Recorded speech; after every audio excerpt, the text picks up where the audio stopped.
proteção de Deus, declaro aberta a sessão. Vamos iniciar nossa última sessão de julgamento do ano da Câmara. Ainda temos amanhã outras sessões, mas na Câmara Civil esta é a de encerramento do ano. E nós temos, antes de começar a sustentação oral, a comunicar que a desembargadora Zeneide continua de férias. Há 2 processos dela com pedido de sustentação oral que necessariamente não poderão ser julgados com a ausência dela. É o 121 e 140 da pauta. Então, quem tiver algum advogado, fica avisado que esses 2 processos não poderão ser julgados. Ainda tem também um processo de minha relatoria, o 225 da pauta, aliás, o 224, que é com ampliação de quórum, e nós não tivemos possibilidade de contar com a presença de mais 2 julgadores para formar o julgamento de hoje, com quórum ampliado. Então, o 224 é de minha relatoria, o 080-1623, ficará adiado, por falta de quórum para o julgamento com extensão. Pronto, esses 3 processos já são anunciados como não possíveis de julgamento hoje. E nos processos com pedido de sustentação oral, há um pedido do agravo do instrumento 0800-541, de relatoria da desembargadora Judite, mas é um agravo interno. A desembargadora põe em julgamento o agravo interno. Tânia Maria da Silva e Francisco Seráfico Dantas. Então, como é um agravo interno, não cabe sustentação oral. E aí, continuando, nós temos o número 15, é a apelação 0100-394-73, Empizel Empreendimentos Pituba, Serviços Limitados ME, e Ivo Ribeiro Vinagre, relatoria da desembargadora Judite. Algum advogado para sustentar neste processo? Nenhum advogado presente. Então, ele fica julgado na sessão virtual. O processo seguinte é o 26. 26, Francisco Canindé Lopes de Lima, é o 0800-281-81. Francisco Canindé Lopes de Lima, Instituto Nacional de Seguro Social. Algum advogado neste processo? Processo número... julgado na sessão virtual. O processo número 27, também com pedido de sustentação oral. É a apelação 0800-627-43. Lorena Câmara Guedes e Oriane Guedes Rosas e outros. Algum advogado neste processo? Excelência, Sim. Aqui presente, o advogado dos apelados. O advogado dos apelados. Doutor Rodrigo Ribeiro advogado Romano. Advogado dos apelados. Deixa eu ver como é que está aqui o painel. Bom, o voto da relatora é pelo desprovimento do apelo. Desprovimento. Ótimo, então eu vou dispensar a sustentação. Vou dispensar a sustentação, desembargador. Ok. Agradeço muito obrigado. Bom dia, doutor Rodrigo. Bom dia, doutor. E fica decidido a unanimidade, né? Porque eu disse o voto dela, mas não proclamei. Então, fica decidido a unanimidade que os outros julgadores concordaram com ela. Perfeito. Agradecido. Perfeito. Processo 33, 080-3393 é o número da apelação. Relatoria de desembargadora Judite, Nilson Pinheiro Júnior e outros, e Albra Investimentos Imobiliários Limitada. Algum advogado neste processo para sustentar? Eu sou habilitado, excelência. Doutor Renato? Isso, farei sustentação oral. Fala por qual das partes, doutor Renato? Falo por Nilson Pinheiro Júnior e Juliana Lambertucci Neiva Pinheiro. Tá. Então, doutor Renato tem até 15 minutos. Pode iniciar. Obrigado, excelência. Excelentíssimo desembargador presidente, excelentíssima desembargadora relatora, doutora Judite, excelentíssimos desembargadores que integram essa Câmara Civil, excelentíssimo representante do Ministério Público, colegas advogados, servidores. O caso, ora em discussão, já a matéria em si, objeto de mérito, já é uma matéria bastante conhecida já do Poder Judiciário, inclusive desse tribunal, porque se trata daquele caso padrão, que é muito comum, principalmente no mercado imobiliário, em que os adquirentes de um imóvel compram esse imóvel diretamente da construtora, pagam com recursos próprios o imóvel à construtora e, posteriormente, ao tentarem regularizar a propriedade desse imóvel, muitas vezes barram com a insolvência da construtora e, muitas vezes, com o gravame hipotecário, porque a construtora ela vai buscar, junto ao mercado financeiro, ao banco, financiamento para a produção imobiliária, para executar o empreendimento, e, como é praxe no mercado, ela grava de hipoteca as unidades habitacionais. Embora a matéria já seja sumulada pelo STJ há muitos anos, o fato é que, de forma corriqueira, essas situações acontecem. E o caso em discussão é um caso dessa natureza. Ou seja, os adquirentes, ora apelantes, um casal de médicos, há muitos anos atrás, há mais de 10 anos, adquirindo da construtora Albra uma unidade no empreendimento Belevi, aqui no bairro de Tirol, próximo à Câmara dos Vereadores, adquiriram esse imóvel para moradia própria e pagaram esse imóvel com recursos próprios, diretamente à Albra. Existe um termo de quitação nos autos, que não foi refutado, ou seja, é um documento expedido pela construtora, com firma reconhecida, que reconhece a quitação, o cumprimento integral por parte dos apelantes de todas as condições contratuais, inclusive a quitação do preço, mas eles esbarraram com, primeiro, com a insolvência da Albra, que é ou seja, existem dezenas de processos movidos contra a Albra, que era uma construtora que era de propriedade de uns estrangeiros e que, infelizmente, encerraram as atividades aqui em Natal e deixaram aí um grande abacaxi para muitos adquirentes. Esse caso desse empreendimento Belevi é um. Existem, só patrocinado pelo nosso escritório, existem aproximadamente 13 processos dessa natureza nesse mesmo empreendimento, no qual os compradores tentam regularizar a propriedade. Alguns, inclusive, ressalto a Vossas Excelências, já foram objeto de julgamento por essa corte e tiveram as sentenças de procedência confirmadas. Inclusive, já estão regularizados junto ao cartório de registro de imóveis em nome dos seus pretensos adquirentes. Esse caso aqui foi movido perante a 20ª. Na verdade, como existem duas varas cíveis privativas para adjudicação compulsória e matérias correlatas, essas ações todas tramitaram perante essas varas. Os processos que tiveram tramitação perante a 21ª vara já estão concluídos, os que tiveram tramitação perante a 22ª ainda estão em fase de julgamento, e esse é o primeiro que está sendo objeto de julgamento por essa egrégia corte. E nesse caso, existe uma peculiaridade. O juiz de primeiro grau, embora tenha entendido pelo deferimento do pedido de adjudicação compulsória, o juiz de primeiro grau entendeu que não teria competência pela lei de organização judiciária para apreciar o pedido indissociável, o pedido que foi formulado também na inicial de declaração da ineficácia da hipoteca com base na súmula 308 do STJ. Por quê?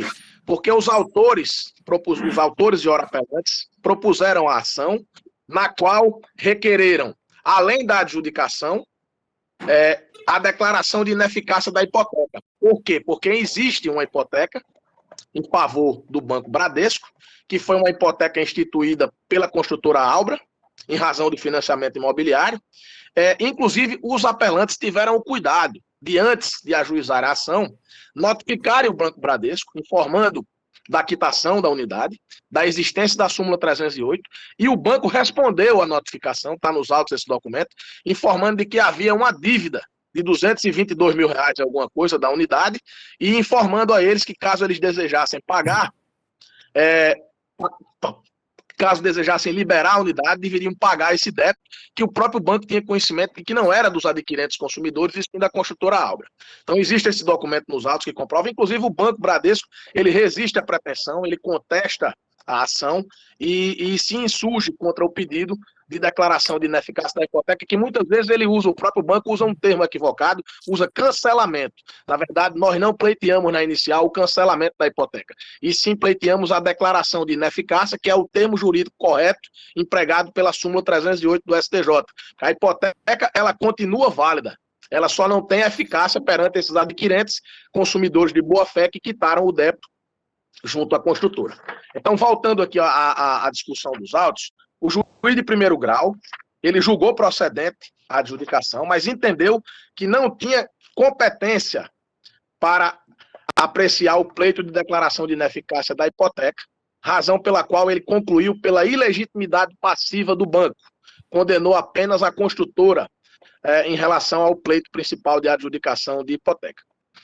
Para lastrear esse entendimento, o juízo ACO fundamentou de que ele estava adstrito à competência material prevista no anexo 7 da Lei de Organização Judiciária do Rio Grande do Norte, que, segundo ele, tem natureza absoluta.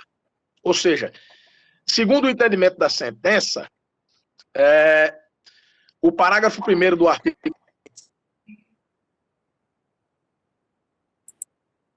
seja competente para conhecer deles na mesma situação, que, segundo ele, não teria competência pela Lei de Organização Judiciária. E que, por essa razão, de não ter competência para apreciar o pedido de declaração de ineficácia, ele entendia que o banco, a instituição financeira, não poderia figurar no polo passivo da ação, e sim somente a construtora. Em relação a essa questão, nós temos que chamar a atenção de vossas excelências. Primeiro fato de que não há que se falar de juízo para apreciar o pleito de ineficácia do gravame hipotecário em relação aos apelantes. Porque, já que se trata de um pedido que está diretamente ligado ao pleito de adjudicação compulsória, sem falar que o pedido de declaração de ineficácia, o deferimento desse pedido, é uma consequência lógica do deferimento do pedido de adjudicação. Ora, se o juiz entendeu que havia razão para os apelantes terem a adjudicação do bem, porque haviam quitado e haviam cumprido, e há um pedido incidental no mesmo declaração de ineficácia, porque não serve, não basta, o processo não será útil aos apelantes se tiverem um imóvel adjudicado, gravado de hipoteca, ou seja, do ponto de vista, a grosso modo, do ponto de vista dos consumidores, não será útil para eles terem um imóvel adjudicado e gravado de ônus hipotecário em favor de um credor, de um banco, que pode, inclusive, a qualquer momento, executar essa hipotecária. Ou seja, embora o imóvel possa ter ser transferido para a esfera da propriedade dos apelantes em razão do deferimento da adjudicação, para os apelantes não haverá segurança jurídica, não haverá utilidade do processo, porque aquele apartamento continuará sendo gravado de ônus hipotecário em favor do Bradesco, e como o Bradesco foi excluído da lide, a sentença judicial não terá nenhuma eficácia em relação ao banco, e o banco poderá livremente, sim, executar a hipoteca e tomar o imóvel da esfera da propriedade dos apelantes. Ou seja, para eles, ou seja, esse enfrentamento do pedido de declaração de ineficácia é prerrogativa que é inerente ao juízo e que não poderia ter sido negligenciada pelo juízo, que deveria obrigatoriamente ter analisado esse pleito. Além disso, é importante ressaltar que a Lei de Organização Judiciária, que fixa as competências das varas através de resolução do Tribunal de Justiça nos limites da lei, a Lei de Organização Judiciária em nenhum momento atribui a 20ª vara civil ou a 21ª ou a qualquer outra vara civil a competência privativa para os pleitos de declaração de ineficácia da hipoteca. Ou seja, as competências absolutas são aquelas que constam de forma expressa na Constituição Federal de 88, não sendo, portanto, possível que o juiz entenda que porque a lei de organização judiciária não fala especificamente que a segunda vara teria competência para apreciar esse pedido, que estaria vedando a 22ª vara a apreciação desse pleito, ainda mais quando esse pleito é indissociável, é ligado diretamente. Inclusive, é importante ressaltar aos senhores que a lei de organização judiciária em nenhum momento veda a segunda vara civil que aprecie pedidos dessa natureza. Até porque, como eu já disse, essa matéria não é atribuída privativamente a nenhum outro órgão do judiciário. É apenas uma competência residual que é direcionada às varas especializadas.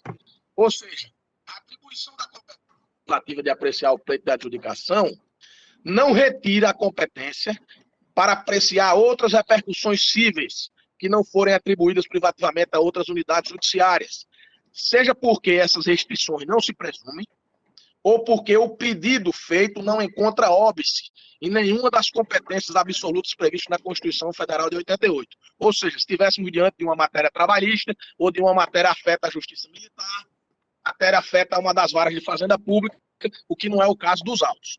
Ou seja, é importante ressaltar aos senhores que o direito dos meus clientes, ou seja, havendo adjudicação sem declaração da ineficácia, como entendeu o juiz de primeiro grau, o processo não trará resultado útil aos apelantes, porque não será efetivo eficaz, pois os adquirentes ficarão com o imóvel em seus nomes, sendo que, como eu já disse, gravado de um ônus hipotecário em favor do Banco do Bradesco, que pode, inclusive, a qualquer momento, executar essa garantia hipotecária. Ou seja, para os consumidores adquirentes, não haverá resultado útil do processo. Então, feitas essas considerações, é importante ressaltar que o comando judicial, que foi procedente em relação ao pleito principal de adjudicação, deveria viabilizar aos consumidores, aos apelantes, a efetividade do o que, de fato, no caso concreto, não aconteceu.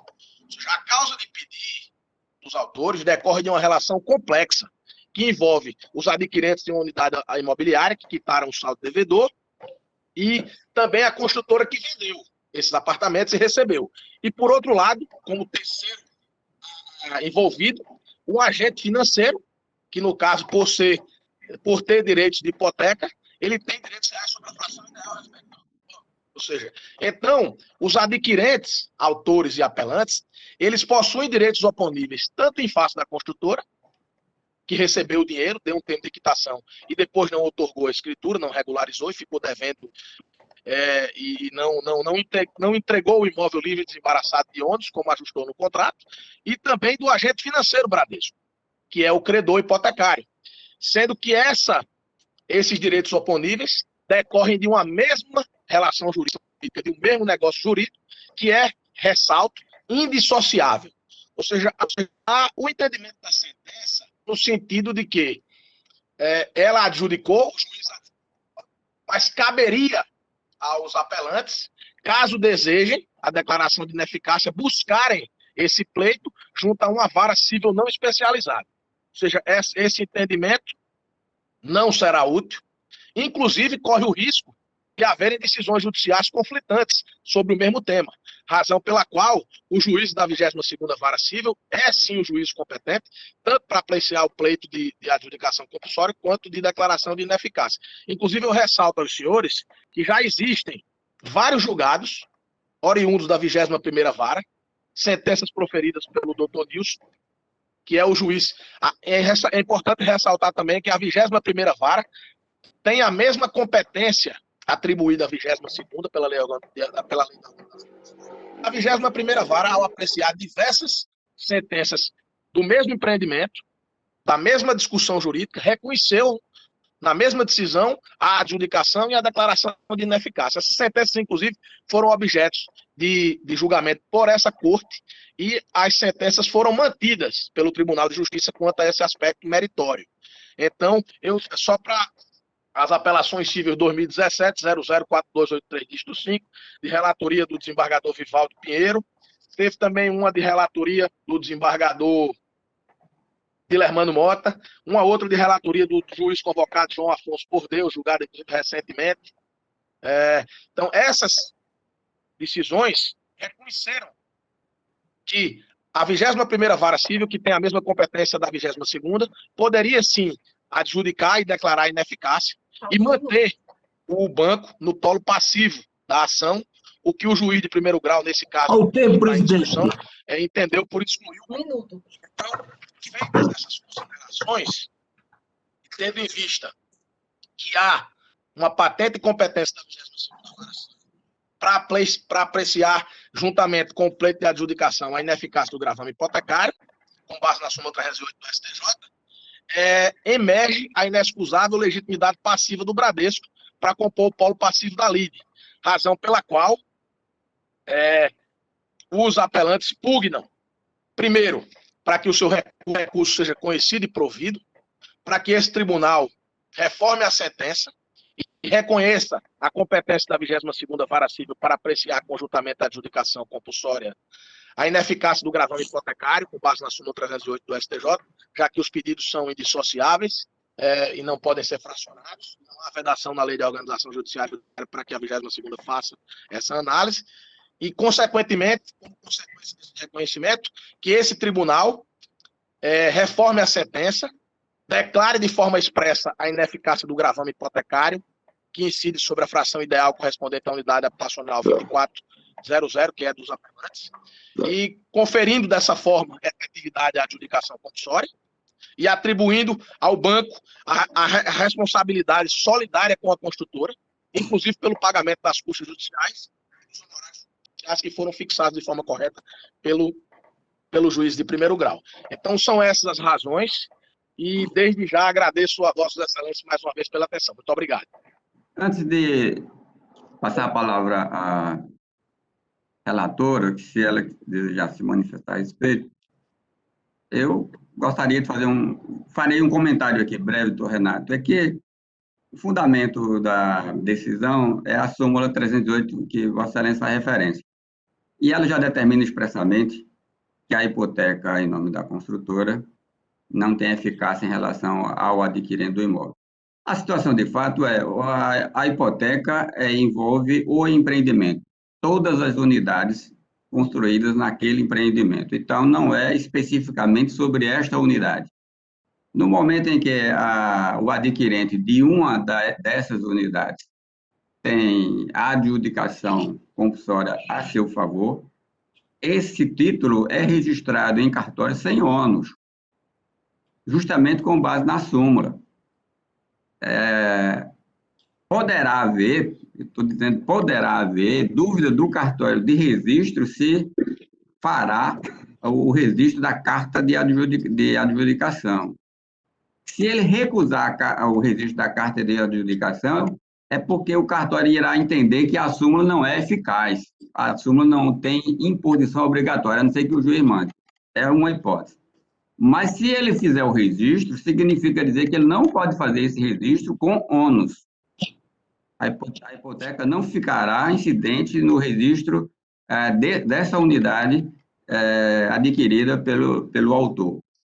Essa é a minha impressão, que eu vejo aqui pelo voto da desembargadora. Mas passo a palavra à relatora. O senhor me permite, pela ordem, fazer um esclarecimento de fato em relação a esse aspecto específico que o senhor abordou?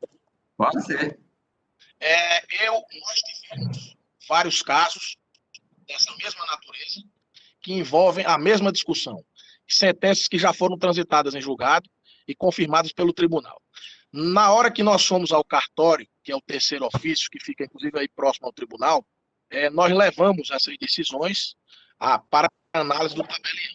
E teve um dos casos que a carta de adjudicação, no documento carta de adjudicação, que foi expedido para o cartório transcrever a adjudicação em favor do adquirente em relação àquela fração ideal correspondente àquela unidade especificada, que no caso, se eu não me engano, era a unidade 1300, se eu não me engano. Não constou na carta de adjudicação a declaração de ineficácia da hipoteca que havia sido deferida na sentença.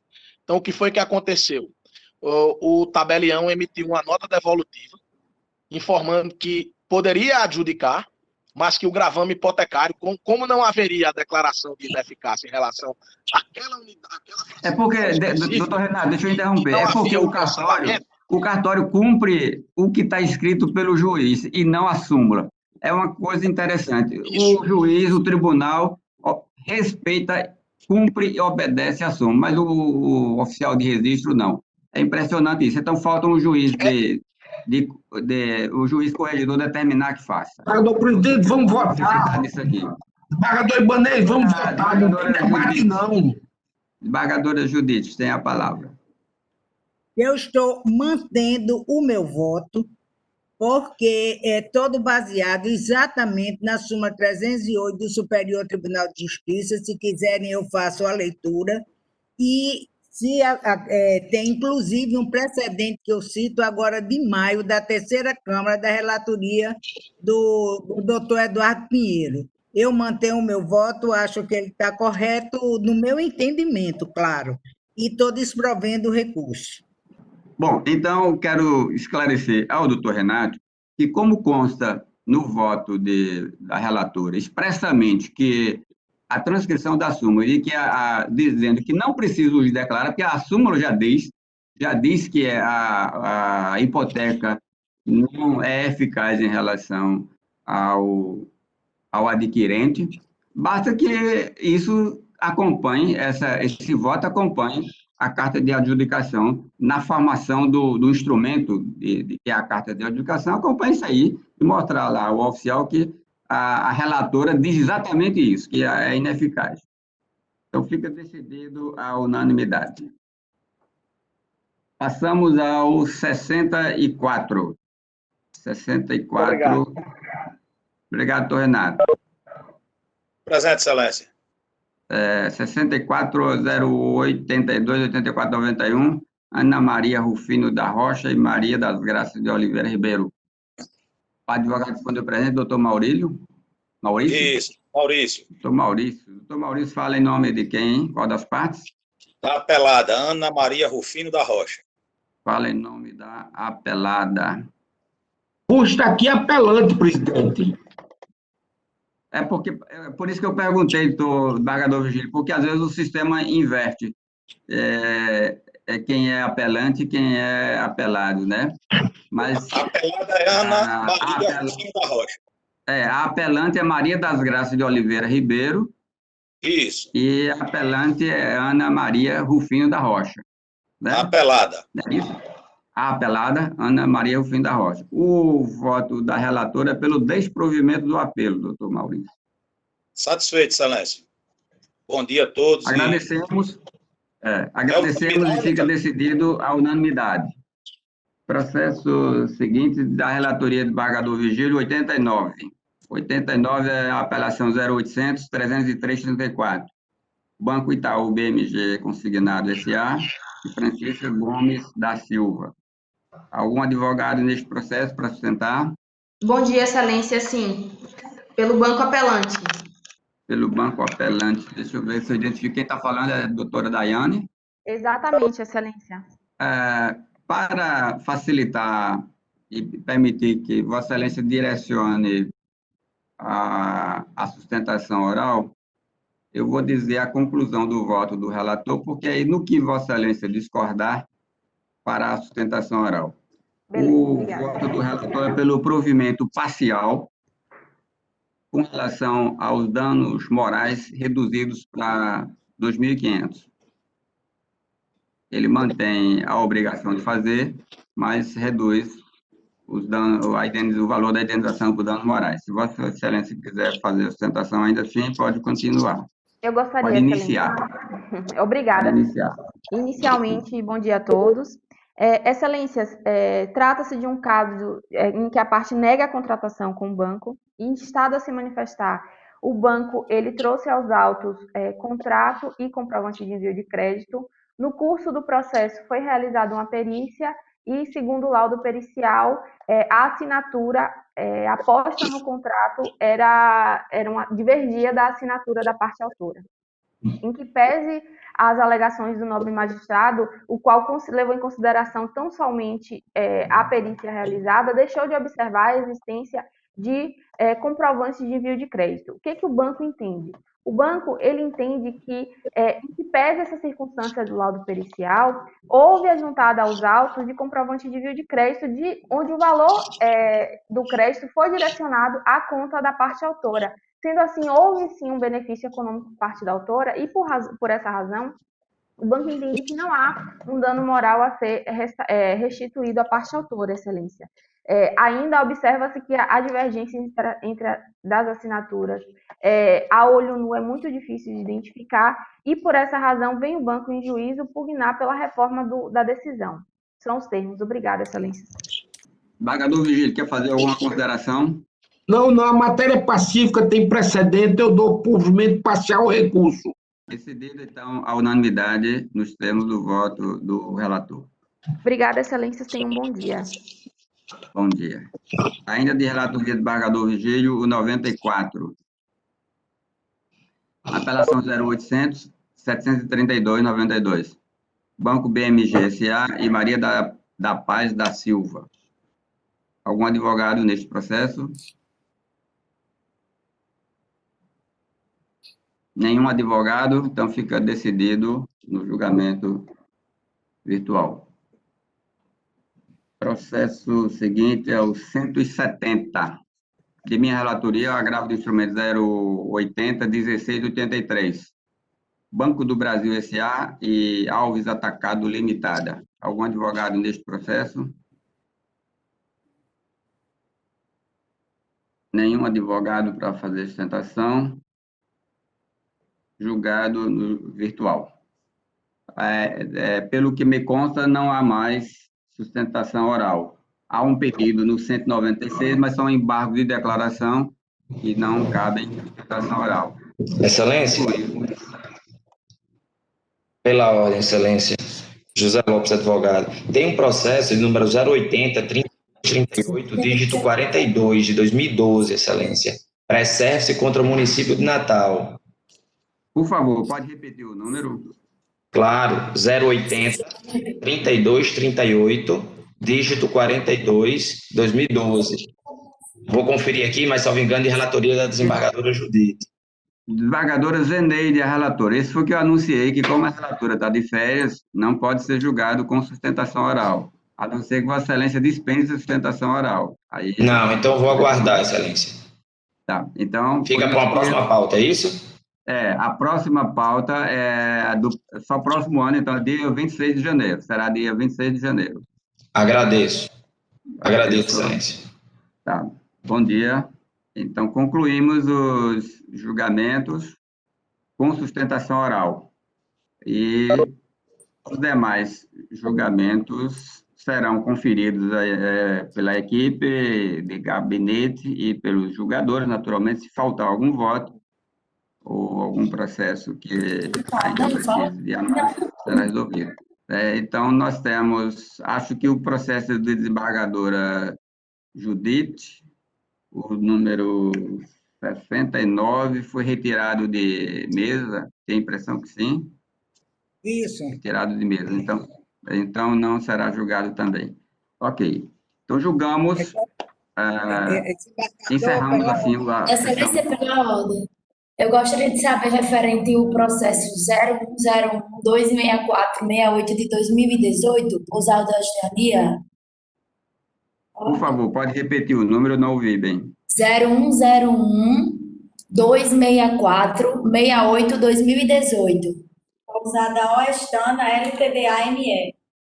São embargos de declaração, por isso que não cabe em sustentação oral. Nós estamos a julgar os embargos de declaração. Essa decisão vai encontrar no processo virtual, não é isso? É julgado hoje, mas sem sustentação oral. Tá certo? Tá, ok. Excelência, por gentileza, eu gostaria de saber do julgamento de uma apelação que consta que já foi julgada, mas eu acho que nós não observamos aqui. Queria só confirmar se houve julgamento ou não. Qual é o número do processo, doutor?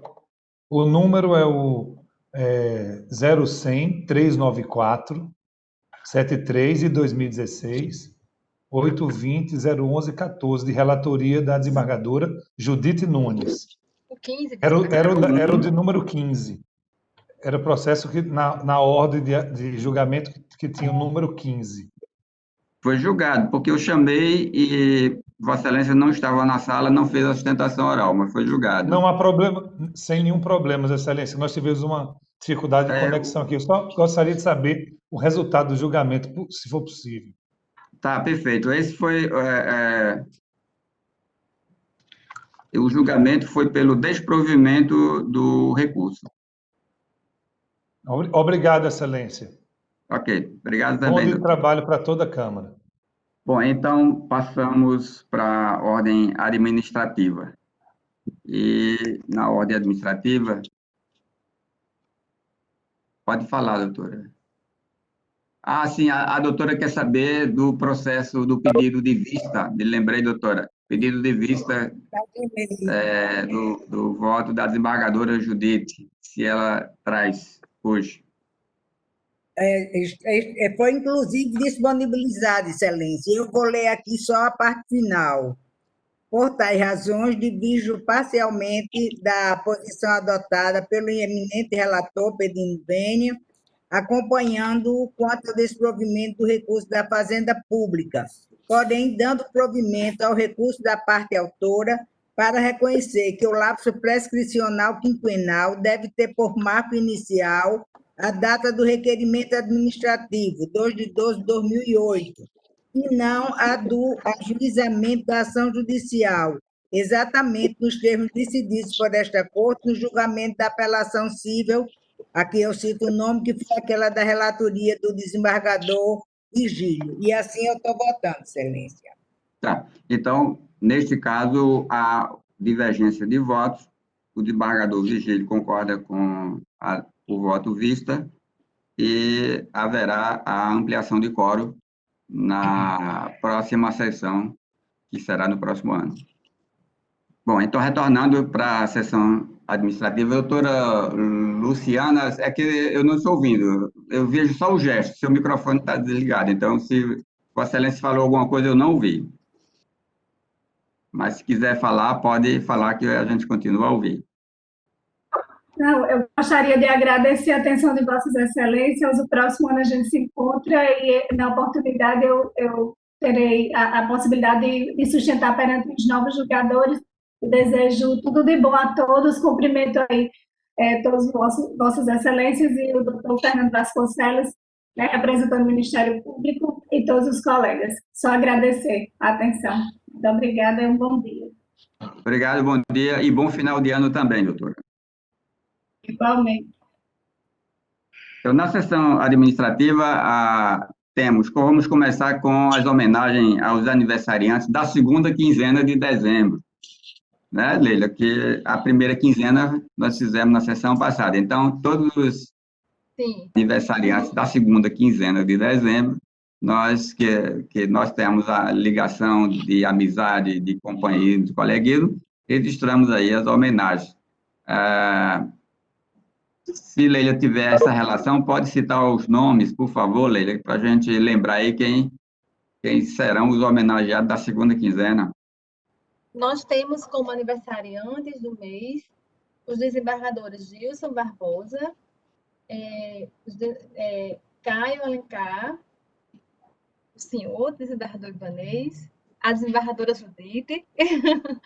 Temos também as esposas do desembargador Vivaldo, senhora Ana Célia, do desembargador Glauber, senhora Fabiola. Temos a esposa do desembargador Deusdete, senhora Laura.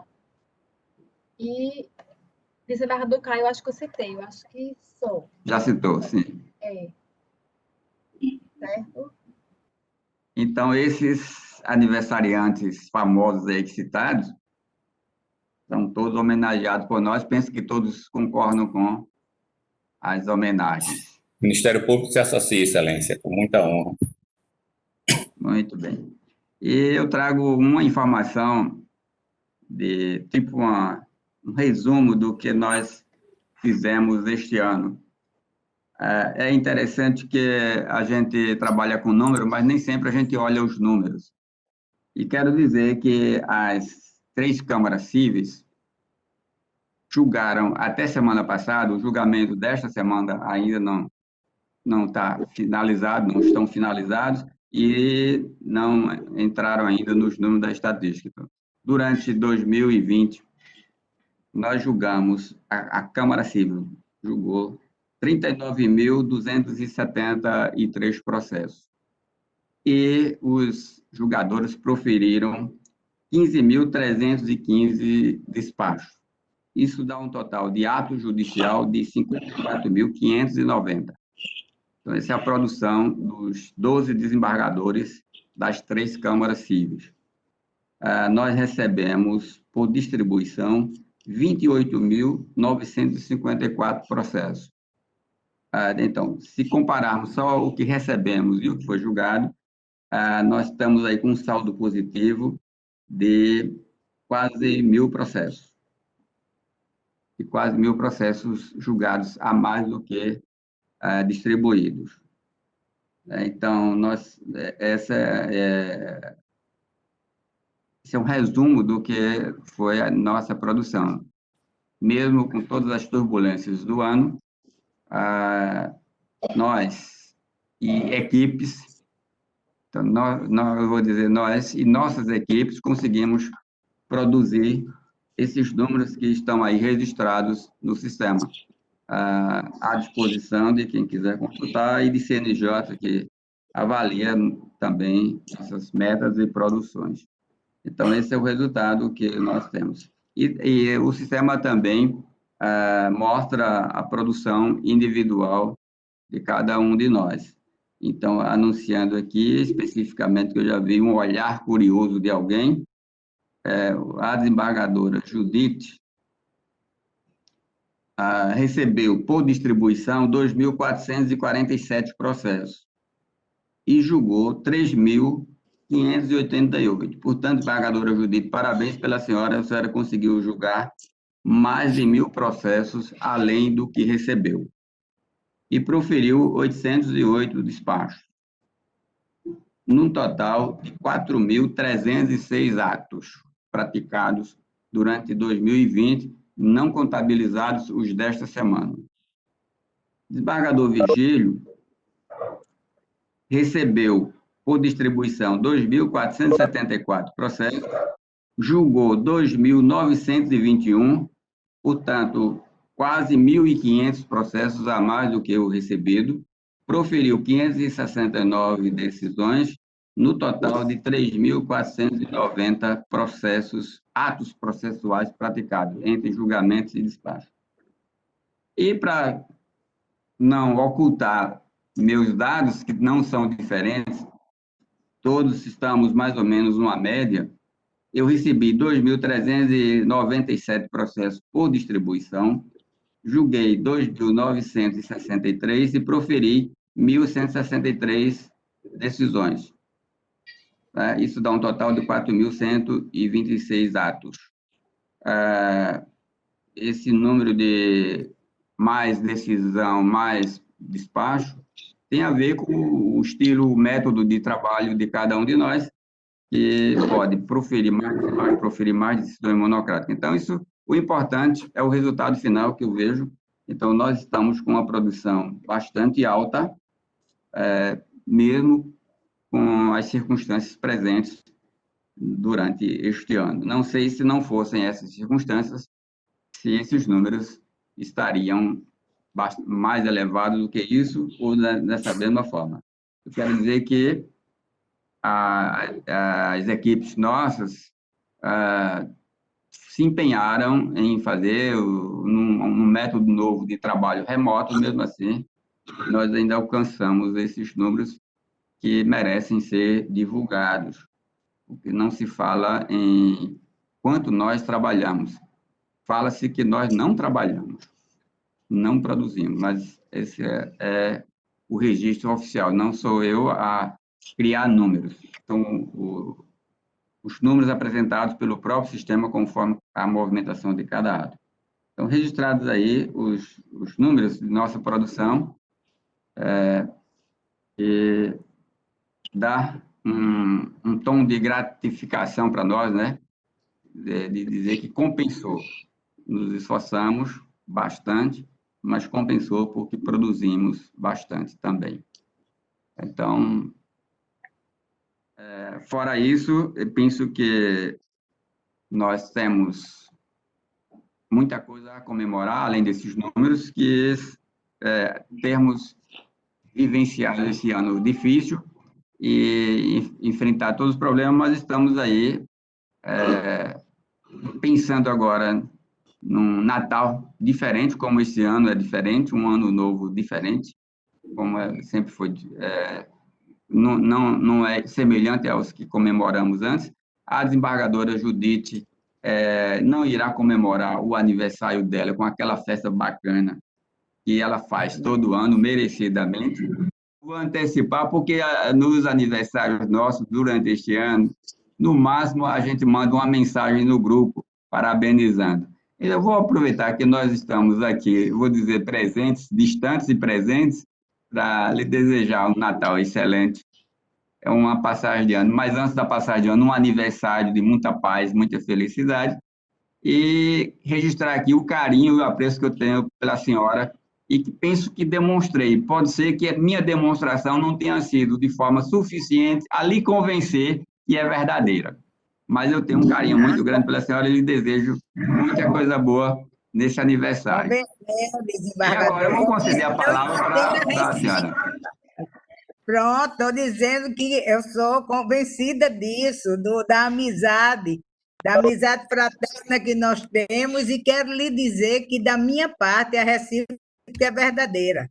Aproveito aí também a presença do desembargador Vigílio para dizer também do meu apreço, doutor Fernando, Leila, e dizer que dá até para a gente fazer uma festa junto, né? Mas esse ano vai ser... Vou ter muita saudade dos meus filhos e dos meus netos. A gente até pensou da entrada ser um exame de Covid, mas mesmo assim eu ainda tenho medo. Mas vai ser meio triste, mas não faz mal não. Haveremos de sobreviver. Verdade. Mas obrigado pelas palavras, pela lembrança, e um ano novo, muita paz para todos. Desembargador Vigílio. Não, senhor presidente, somente felicitar os aniversariantes do mês, em especial Vossa Excelência e a desembargadora Judite, e desejar a todos muita saúde, que é o que importa neste momento, e, em dada a ocasião, desejar também um Feliz Natal e um próspero Ano Novo extensivo à Sua Excelência, o doutor Fernando Vasconcelos. É só isso que eu tinha a dizer. Doutor Fernando. Excelência, pela ordem, eu gostaria inicialmente de parabenizar, né, o Tribunal de Justiça e, em particular, essa Câmara, né, que estamos aqui reunidos, pelos números aí que Vossa Excelência trouxe, que são números que nós já percebíamos no dia a dia do nosso trabalho, né? A presteza com que esses julgamentos estão acontecendo eram visíveis, são visíveis para quem milita aqui no TJ. Mas agora são números, né, irrefutáveis, que demonstram, né, uma produtividade espetacular, né, que serve de exemplo para outros tribunais, com toda certeza. No dia a dia a gente percebe quando os processos saem dos nossos gabinetes, com poucos dias, a maioria deles já estão devidamente julgados, e isto, além de ser gratificante, né, para o tribunal, é sobretudo uma prestação de serviço que se faz à sociedade, levando a justiça célere, né, que é o que todo mundo deseja, à casa do cidadão. Cada processo desses mais de 50 mil que Vossa Excelência relatou aí, com toda certeza, trouxe, né, uma sensação de justiça para aquela pessoa que estava lá na ponta, esperando, né, que o seu direito fosse reconhecido. Então, isso é muito dignificante, porque traz para cada um de nós, né, a sensação do dever cumprido e, sobretudo, de que está se fazendo uma prestação de serviço à sociedade, que é o objetivo, né, de cada um de nós, é servir ao público, né, ao jurisdicionado. Quero aqui também ratificar, né, já que eu me associei anteriormente, aos parabéns aos aniversariantes do mês, já nominados, em particular, em especial ao desembargador Ibanez e à desembargadora Judite, que vocês possam ter, né, um ano novo que inicia na vida de Vossa Excelência de muita paz, de muita saúde, sobretudo, né, que vocês possam continuar brilhantando o nosso judiciário durante este decorrer deste novo ano. Quero desejar também um Natal, né, de muita saúde, de muita paz de família, né, um ano novo também de muita prosperidade, de muita saúde, de muitas realizações para todos nós. E, por fim, um agradecimento especial a essa segunda Câmara pela forma muito digna, né, que sempre me acolheu aqui. Em particular, aqui quero fazer um registro à Leila, que sempre foi muito atenciosa nos nossos contatos. Enfim, agradecer realmente a Deus por tudo, né? Esperar que o ano de 2021 seja melhor, né, do que o de 2020 e que também que passamos aqui seja também de aprendizado, né? Porque todas as dificuldades que a gente passa na vida, todos os problemas que a gente passa são ruins, mas também nos ensinam alguma coisa, né? Que isso nos ensine a gente ser um pouco melhor e buscar também, né, aprender com as dificuldades. Então, um ano maravilhoso para todo mundo aí, para os servidores da segunda Câmara, para Vossas Excelências, enfim, que a gente possa realmente, né, viver dias melhores no próximo ano. Meus agradecimentos e uma ótima semana para todos. Obrigado, doutor Fernando. É um prazer tê-lo conosco aqui. A gente tem uma relação, um conhecimento antigo. Lembro-me que começamos uma convivência profissional, se eu não estiver enganado, em Macaíba, quando Vossa Excelência... Não, foi em João Câmara, foi a minha primeira promotoria. Foi isso mesmo. Em João Assumi o Ministério Público exatamente com Vossa Excelência, lá em João Câmara, em 1990. Foi isso mesmo. Ainda um menino. Na década de 90. E aprendi muito com Vossa Excelência. Ótimo. Eu também aprendi. A gente sempre aprende alguma coisa. Até com essas duas jovens que estão aqui na tela de Georgia Neri, eu acho que só o sorriso dela já faz a gente aprender e sorrir é uma demonstração de felicidade. Parabéns a você pelo sorriso encantador que vocês estão aí, as duas, olhando para nós aqui, acompanhando nosso trabalho. Queria desejar bom dia, Feliz Natal para todo mundo, um ano novo maravilhoso. E aí, muito obrigado. Igual. Que ótimo. A todos os funcionários da Câmara que não estão aqui no painel conosco, a gente deseja um Feliz Natal, um ano novo maravilhoso, que tenhamos momentos mais felizes. E penso que podemos concluir nosso trabalho de hoje, que a gente ficamos muito. Então, se alguém quiser falar mais alguma coisa, tiver mais um assunto, ainda continuaremos a ouvir. Senão, a gente encerra. Eu agradeço a todos. Um bom Natal, um Feliz Natal, desembargadora Judite. Um ano melhor, né? Para todos, para a senhora e sua família. Desembargador Vigílio, muito obrigada. Um Feliz Natal, um ano novo, desembargador Ibanez. Idem. E eu queria pedir ao desembargador Ibanez agora permissão para fechar a pauta em seguida, devido ao tempo e devido à quantidade de processos, que nós já temos quase 330 processos na primeira pauta de janeiro. Na primeira sessão... Me dê só meia hora para eu finalizar um processo que eu estou fazendo, tá certo? Em seguida... Sim. Então, quem sou eu para dizer que não darei, desembargador? Como o senhor queira. Para eu finalizar...